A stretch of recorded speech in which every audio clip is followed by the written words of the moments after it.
I never thought the empire I built with my own hands would become the weapon used to destroy me.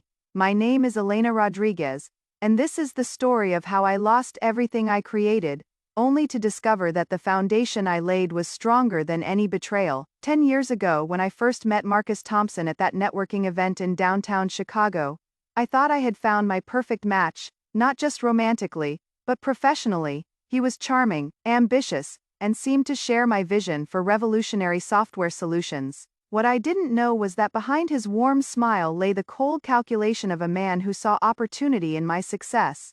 I was already running a small but promising tech startup from my cramped studio apartment.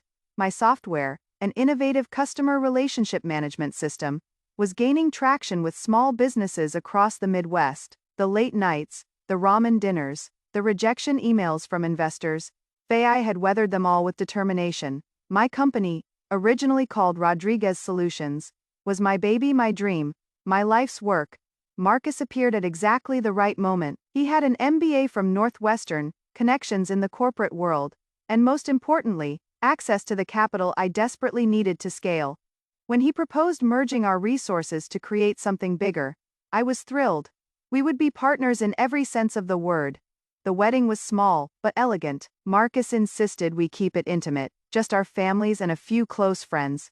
I was so in love, so excited about our future together, that I didn't notice how he gradually began taking credit for ideas that originated from late-night brainstorming sessions in my apartment. I didn't see how he slowly repositioned himself as the busyness mind while relegating me to the role of technical support. Thompson, Rodriguez Technologies was born from our union, both personal and professional. The company name itself should have been a warning sign. Marcus insisted his surname come first, because it sounded more professional to potential investors. I agreed, believing we were building something together, that the order of names didn't matter as long as we were partners. The early years were intoxicating. Our company grew from a 2-person operation to employing 50 people. We moved from my studio apartment to a sleek office building with floor-to-ceiling windows overlooking Lake Michigan. The revenue jumped from thousands to millions. Fortune magazine featured us in an article about power couples changing business. In every interview, Marcus spoke eloquently about our vision, while I stood beside him, smiling proud of what we had built together. But success changed Marcus in ways I didn't want to acknowledge. The man who once stayed up with me debugging code now spent his evenings at exclusive business dinners. He joined country clubs, where I felt like an outsider, despite being a co-founder of our company. The conversations shifted from passionate discussions about innovation to cold analysis of market share and profit margins. The first crack in our foundation appeared during a board meeting 18 months ago. We were discussing the launch of our new enterprise software suite a product that stemmed from my original customer relationship management system. As I presented the technical specifications to our investors, Marcus interrupted me. "Elena, why don't you let me handle the business side of this presentation?" He said with a patronizing smile. "You can focus on explaining the technical details when we get to that section." The investors chuckled, and I felt heat rise to my cheeks, but I told myself he was just trying to be efficient to play to our respective strengths. I stepped back and watched as Marcus took credit for the strategic direction of a product I had conceptualized and developed. After the meeting, I confronted him privately. "Marcus, that was my presentation. I spent weeks preparing those business projections." He wrapped his arms around me, his voice soothing. "Darling, I was just trying to help. You know how these investors think. They need to hear business strategy from someone with an MBA. It is not personal, it is just practical." I wanted to argue, but part of me wondered if he was right. Maybe I was being too sensitive. Maybe this was just how business worked at this level. The pattern continued and worsened. In company meetings, Marcus began referring to me as his brilliant wife, who handles the technical side, while positioning himself as the CEO and strategic mastermind. He hired a young marketing director, named Sophia Chen, a Stanford graduate with impeccable credentials, and an even more impeccable wardrobe. Sophia was everything I wasn't. Polished, corporate, comfortable in the world of power lunches and investor presentations. She spoke the language of business strategy fluently, often finishing Marcus's sentences during meetings.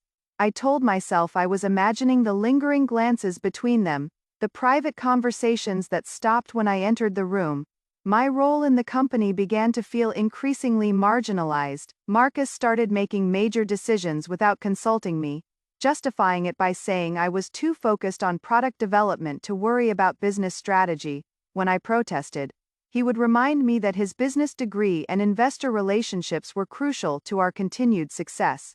The isolation was gradual but deliberate. Marcus encouraged me to work from our home office more often, claiming it would help me focus on product development without the distractions of daily operations. What he was really doing was removing me from the center of power, making me invisible to our employees, our clients, our board members. Our personal relationship deteriorated alongside my professional standing. Marcus became distant, critical, always finding fault with my appearance, my social skills, my contributions to the company. He made me feel like I was lucky to be married to someone so successful, so connected, so essential to the business we had built together. The gaslighting was sophisticated and relentless. When I expressed concerns about being excluded from important meetings, Marcus would say I was being paranoid and oversensitive.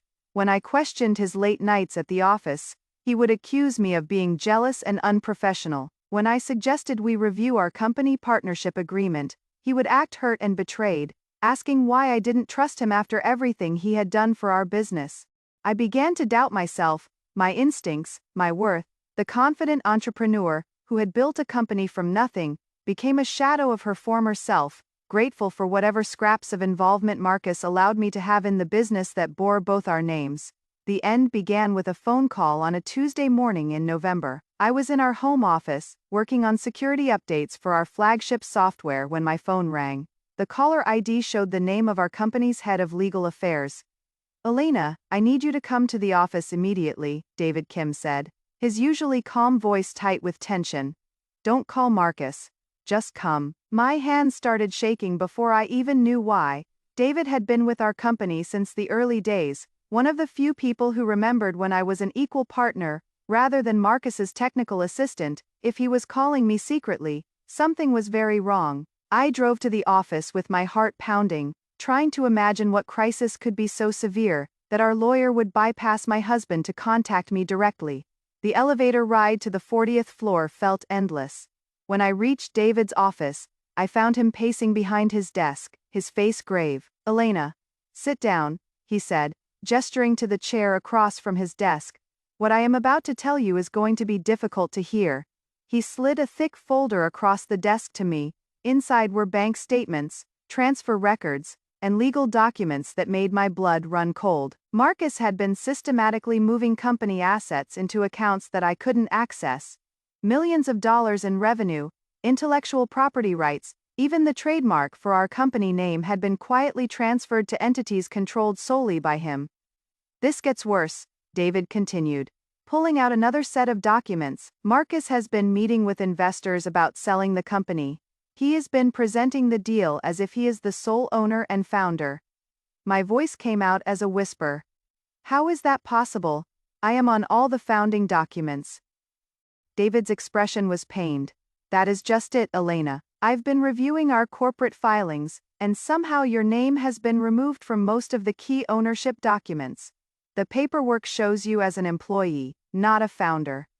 The room started spinning. I gripped the arms of my chair trying to process what David was telling me. "That can't be legal. I have copies of the original partnership agreement." "Do you?" David asked quietly. "When was the last time you actually looked at your copies?" I realized with growing horror that I hadn't reviewed our partnership paperwork in years. Marcus handled all the legal and financial aspects of our business. I trusted him completely. That trust was now revealed as the weapon he had used to destroy me.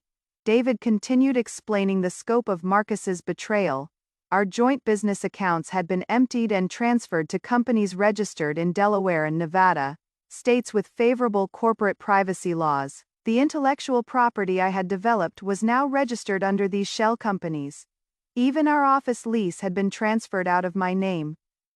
"There is more," David said, his voice barely audible. "Marcus has filed a lawsuit against you personally, claiming you've been embezzling company funds and that you are mentally unstable.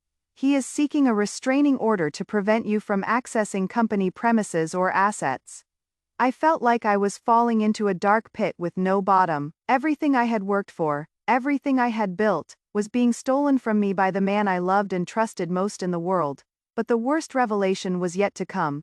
David pulled out a final set of photographs and showed them to me silently. They were surveillance photos of Marcus and Sophia together, not just at business dinners, but in intimate settings, hotel rooms, her apartment, our home, in our bed, while I was visiting my sick mother in Phoenix.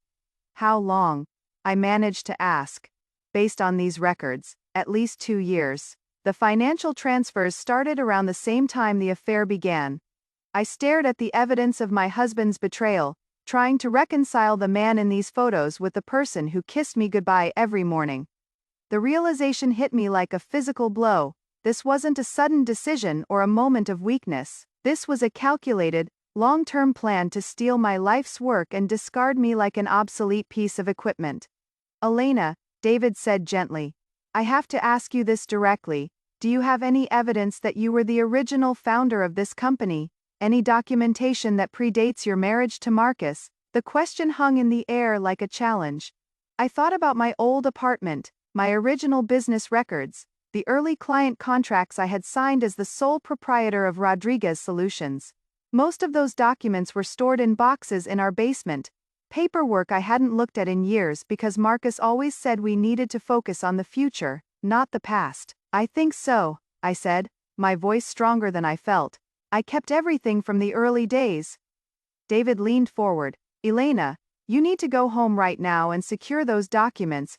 Based on the timeline I am seeing here, Marcus is planning to serve you with papers and a restraining order within the next few days. Once that happens, you won't be able to access anything. I left David's office in a daze, my mind reeling from the scope of Marcus's betrayal. As I drove home, I tried to call him, but his phone went straight to voicemail. I tried calling Sophia, but she didn't answer either. They were probably together somewhere, celebrating their successful theft of my company. When I arrived at our house, a sprawling modern mansion in Winnetka, that we had bought with the profits from my software, I noticed Marcus's car wasn't in the driveway. For the first time in months, I felt grateful for his absence. I went straight to the basement, to the storage room where we kept old business files. My hands shook as I opened box after box, searching for the documents that would prove my case. What I found made my heart sink further.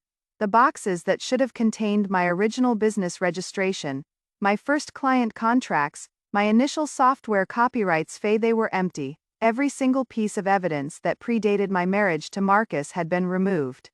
I sat on the concrete floor of our basement, surrounded by empty boxes, and finally understood the full scope of what Marcus had done. This wasn't just theft. It was the complete erasure of my professional identity. He had stolen not just my company but my history, my proof of existence as an entrepreneur. For the first time since David's phone call, I cried. Not just tears of sadness, but tears of rage, of betrayal, of the devastating realization that the man I loved had never loved me at all. I had been nothing more than a stepping stone to him, a useful idiot, whose ideas and connections he could exploit until he no longer needed me. But as I sat there in that basement, surrounded by the evidence of my erasure, something else began to grow inside me. A cold, hard determination that surprised me with its intensity. Marcus had been thorough, but no plan is perfect somewhere. Somehow, there had to be evidence that I was the true founder of what had become Thomson Rodriguez Technologies. I just had to be smart enough to find it. That night, I couldn't sleep. I lay in our king-sized bed, staring at the ceiling, while Marcus slept peacefully beside me. Looking at him now, I could see what I had missed before, the satisfied expression of someone who believed he had won completely. He had no idea that I knew about his plan. No idea that David had warned me. In his mind, I was still the naive, trusting wife who would be blindsided when he served me with papers. I slipped out of bed at 3 in the morning, and went to my home office. If Marcus had removed all my physical documents, maybe there were digital traces he had missed. I opened my laptop and began searching through old email accounts, cloud storage folders, and backup drives. The search was frustrating and largely fruitless. Marcus had been methodical in his erasure of my professional history, but then I remembered something that made my pulse quicken. In those early days, when I was building Rodriguez solutions from my studio apartment, I had been paranoid about data loss. I had created multiple backup systems, including an old external drive that I had hidden away and forgotten about. I crept back to the basement, moving carefully to avoid waking Marcus. In the back corner of a storage closet, behind boxes of Christmas decorations, I found a small fireproof safe I had installed years ago. Inside were backup drives, copies of important documents and other items from my pre-marriage life.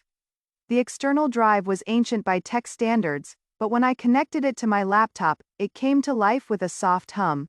The files were all there, every email, every contract, every piece of code I had written in those early days. Most importantly, there were the original incorporation documents for Rodriguez Solutions, dated 3 years before I met Marcus.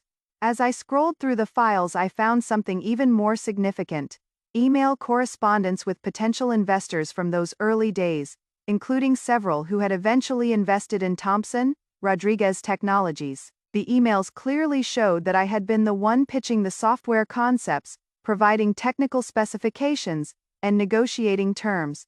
But the most damning evidence was a series of emails between Marcus and me from our early dating period. In them, Marcus was asking detailed questions about my business model, my software architecture, my client base. I had thought he was being supportive and interested. Now I could see he had been conducting due diligence, evaluating the worth of what he could steal. I spent the rest of the night creating multiple copies of everything, uploading files to new cloud accounts that Marcus didn't know about, and organizing the evidence chronologically. By dawn, I had assembled a compelling case that I was the original founder and developer of the core technology that had made our company successful.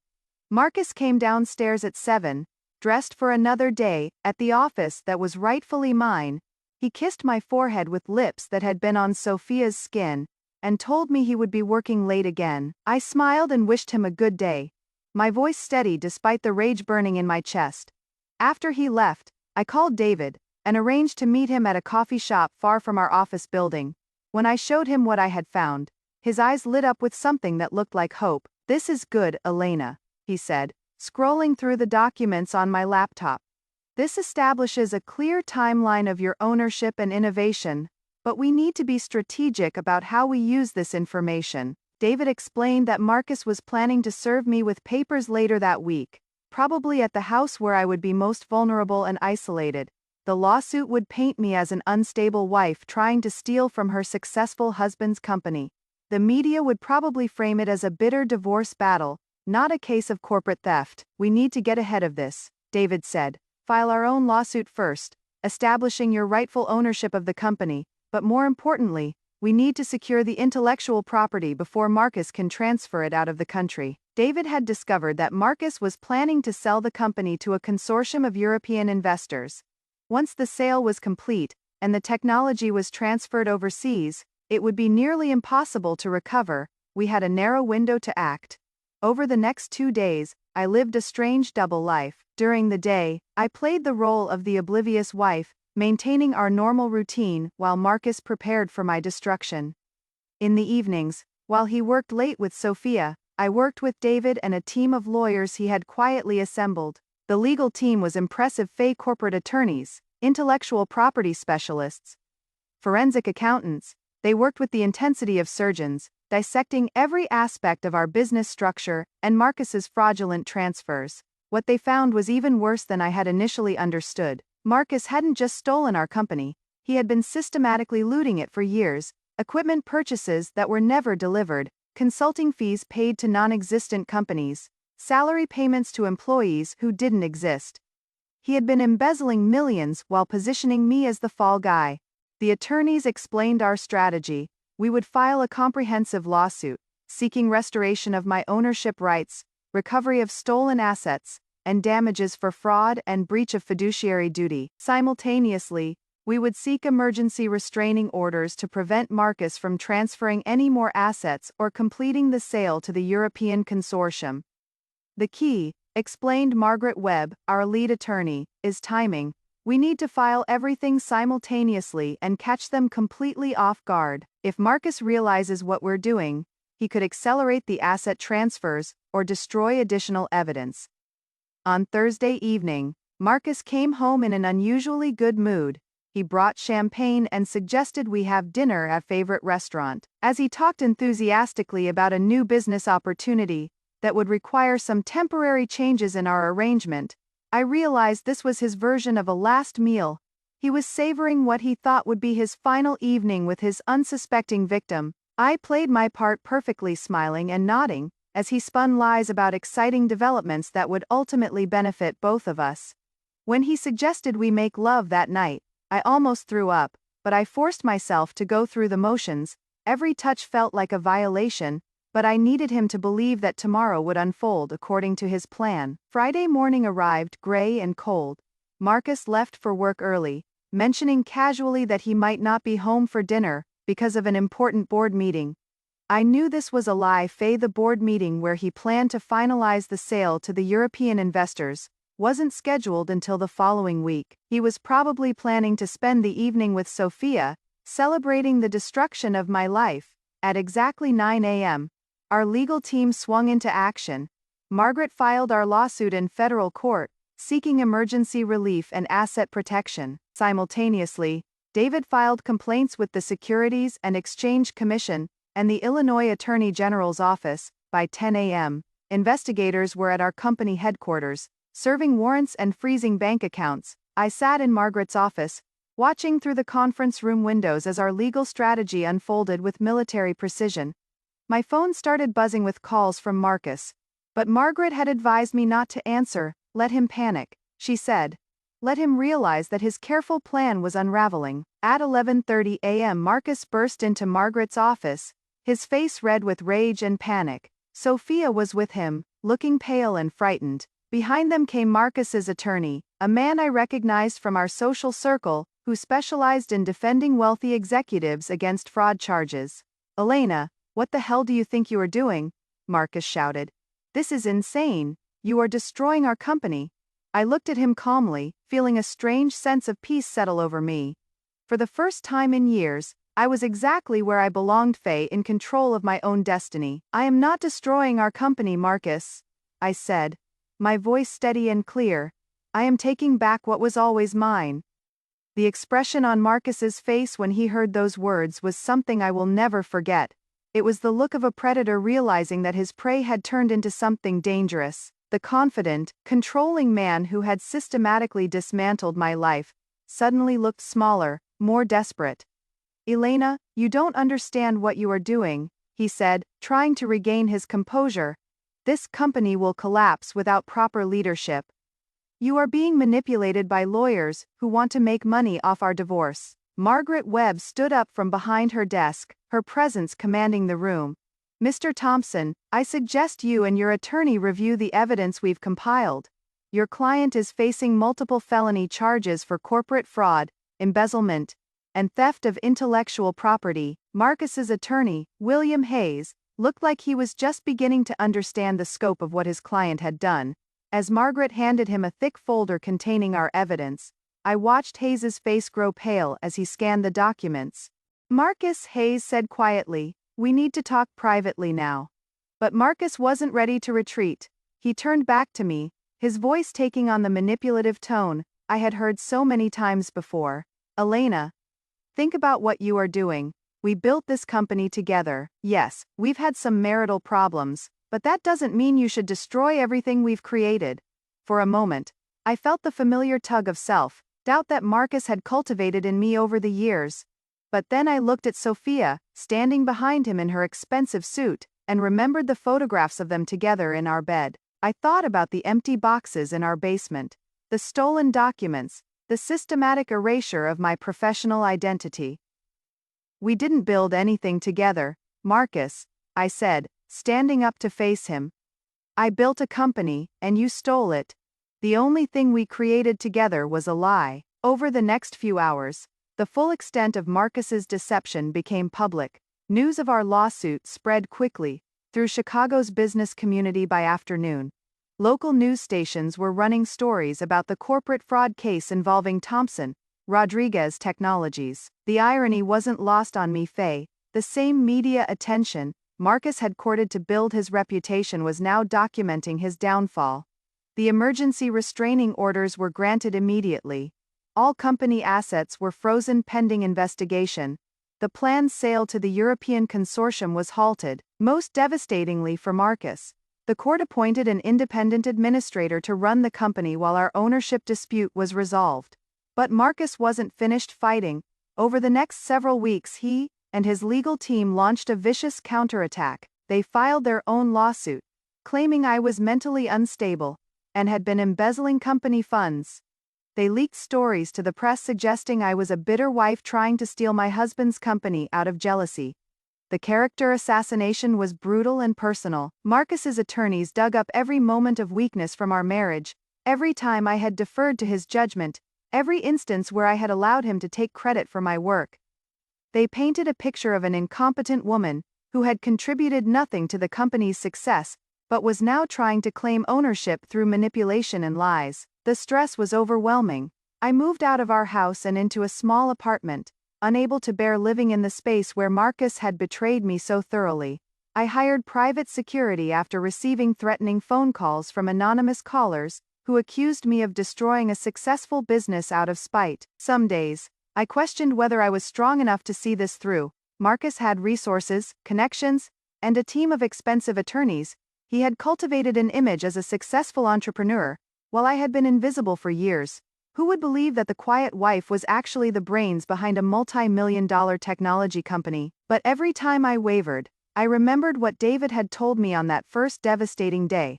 Elena, you are not fighting for money or revenge, you are fighting for the truth. The breakthrough came 6 weeks into our legal battle. Margaret's team had been conducting depositions with current and former employees of Thompson, Rodriguez Technologies, and they found several people willing to testify about the company's true history. The most important witness was Dr. James Chen, a computer science professor, who had served as a technical consultant during our company's early days. Dr. Chen had detailed records of his conversations with me about software architecture and development strategies. More importantly, he had email exchanges that clearly showed I was the technical mastermind behind our flagship products.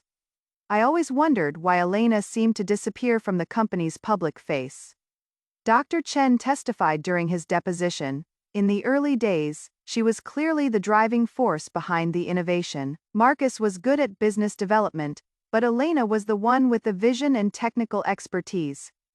Another crucial witness was Sandra Martinez, our former head of product development who had left the company 2 years earlier. Sandra testified that Marcus had explicitly told her to stop including me in technical discussions and to redirect all product development questions to him, even though he lacked the expertise to answer them. It was obvious that Marcus was trying to push Elena out of the technical side of the business, Sandra said, but Elena's fingerprints were on everything we built. The core architecture of all our software products came from concepts she had developed years earlier. The most damning testimony came from an unexpected source, Sophia herself. Faced with the possibility of criminal charges as an accomplice to corporate fraud, Sophia's attorney advised her to cooperate with investigators. Her testimony revealed the full scope of Marcus's plan. Marcus told me that Elena was just the technical help, Sophia said during her deposition. He said she had some basic programming skills, but that he was the real entrepreneur. He said once he transferred all the intellectual property to new corporate entities, he could minimize her role in any divorce settlement. Sophia's testimony also revealed that Marcus had been planning to leave me long before he filed for divorce. He had been systematically moving assets and establishing new business entities for over 2 years, all while maintaining the facade of a loving marriage. As the evidence mounted, Marcus's legal position became increasingly desperate. His attorneys began seeking plea arrangements, trying to negotiate a settlement that would allow him to avoid criminal prosecution, but Margaret was relentless in her pursuit of complete restoration of my rights. Elena didn't just lose money, Margaret explained to the media. She lost her professional identity, her reputation, and her life's work. A simple financial settlement isn't sufficient. We want complete acknowledgement that she was the founder and innovator behind this company's success. The turning point came during Marcus's own deposition, under oath. Faced with overwhelming evidence of his fraud, Marcus finally began to crack. When Margaret pressed him about the original software concepts that had made our company successful, he couldn't explain the technical details. When she asked him about specific client relationships from our early days, he had no knowledge of them. When she showed him code that I had written, before we even met, he couldn't explain how it had become part of our company's products. The most devastating moment came when Margaret asked Marcus to explain a particular algorithm that was central to our flagship software. It was code I had developed during late-night programming sessions in my studio apartment. Long before Thompson, Rodriguez Technologies existed. Marcus stammered and deflected, finally admitting, "Elena handled the technical details. I focused on the business strategy." "But Mr. Thompson," Margaret pressed, "this algorithm generates over 60% of your company's revenue. If you are truly the founder and mastermind of this company, surely you understand how your core technology works." Marcus's silence spoke louder than any confession. The day of our final court hearing arrived in late spring, 6 months after David's phone call had shattered my world.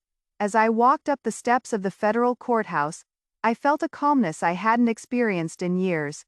I was wearing a navy blue suit that I had bought specifically for this moment, professional, confident, and entirely my own choice. The courtroom was packed with reporters, industry professionals, and observers who had followed our case through the media. The story had become a symbol of broader issues about gender, power, and recognition in the technology industry. Women entrepreneurs across the country had reached out to me, sharing their own stories of being marginalized or erased by male partners and colleagues. Marcus sat at the defendant's table with his reduced legal team. Several of his original attorneys had withdrawn from the case as the evidence of fraud became overwhelming. He looked older than his 43 years, worn down by months of legal battles and negative publicity. Sophia was nowhere to be seen. She had reached a plea agreement with prosecutors. In exchange for her cooperation, Judge Patricia Morrison called the court to order and asked both sides to present their final arguments. Margaret stood up first, her voice clear and strong as she laid out our case. "Your Honor, this case is fundamentally about theft, not just of money or assets, but of identity and recognition. The evidence shows conclusively that Elena Rodriguez was the founder, innovator, and driving force behind what became Thompson, Rodriguez Technologies. Marcus Thompson systematically stole her intellectual property, erased her professional identity, and attempted to rewrite history to position himself as the sole creator of a company built on her ideas." Margaret walked the court through the timeline, using the documents I had preserved to show how my original software concepts had evolved into the products that made our company successful. She presented testimony from technical experts who confirmed that the core algorithms and architecture bore my fingerprints, not Marcus's. "The defendant didn't just steal money," Margaret continued.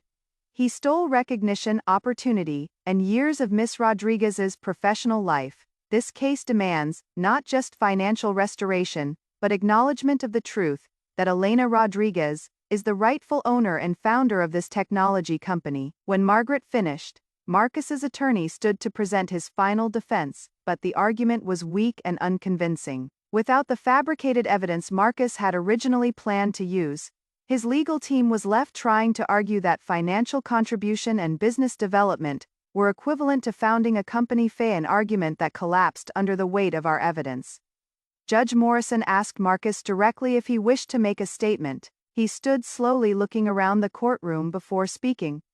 "Your Honor," Marcus said, his voice barely audible, "I made serious mistakes in how I handled our business relationship and our marriage. I let ambition and ego cloud my judgment, and I hurt someone who trusted me completely." It wasn't quite a full confession, but it was as close as Marcus would come to acknowledging what he had done. As he sat back down, I felt a mixture of satisfaction and sadness. This man had once been my partner, my closest confidant, the person I thought I would spend my life with. Now he was a stranger who had tried to steal my life's work. Judge Morrison retired to consider her verdict. During the recess, I stepped outside the courthouse with Margaret and David. The spring air was warm and clean, and for the first time in months, I felt hopeful about the future. "Whatever the judge decides," Margaret said, "you've already won something important. You've proven who you really are." When we returned to the courtroom, Judge Morrison's expression was stern as she began reading her decision. "This case represents one of the most egregious examples of corporate fraud and personal betrayal that this court has encountered."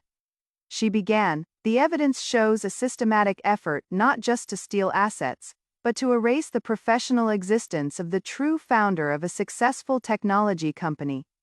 Judge Morrison ruled completely in my favor. She ordered the immediate restoration of all company assets to my control, recognized me as the sole founder and owner of Thomson Rodriguez Technologies, and awarded substantial damages for the financial and professional harm Marcus had caused. But the most meaningful part of her ruling was the finding of fact that established my role as the original innovator and entrepreneur behind the company's success. The court finds that Elena Rodriguez was the founder, visionary and technical mastermind behind what became Thomson Rodriguez Technologies. Judge Morrison stated, "Marcus Thompson's role was that of a junior partner who systematically stole credit for Miss Rodriguez's innovations and attempted to erase her contributions through fraud and deception." As the judge spoke these words, I felt something I hadn't experienced in years: complete vindication, not just financially, but professionally and personally. The truth had finally been acknowledged in the most public way possible. Marcus was led away by federal marshals. He would face criminal prosecution for fraud, embezzlement, and perjury. His reputation in the business community was destroyed, his assets seized, his future opportunities eliminated.